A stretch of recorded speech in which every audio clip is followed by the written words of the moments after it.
ګرانو کتونکو السلام علیکم. زه محمد سلمان همدرد د حق غږ پښتو چینل خبري لنډیز کې ستاسو کوربه اوس تاسو پام را اړوم د مهمو خبرونو لنډیز ته.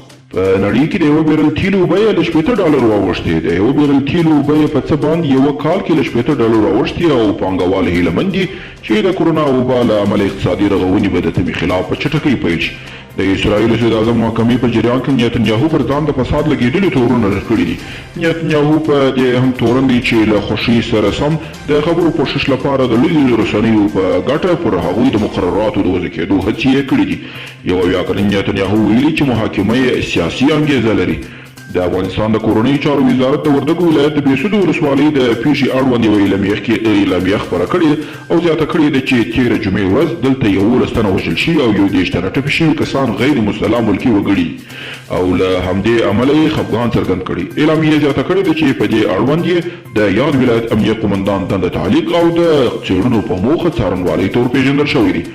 په افغانستان کې د پولیو ویروس نوې بڼه خپره شوې ده. افغانستان د عامې روغتیا وزارت د پولیو ویروس د دوهم ډول خپرېدو خبره کړې.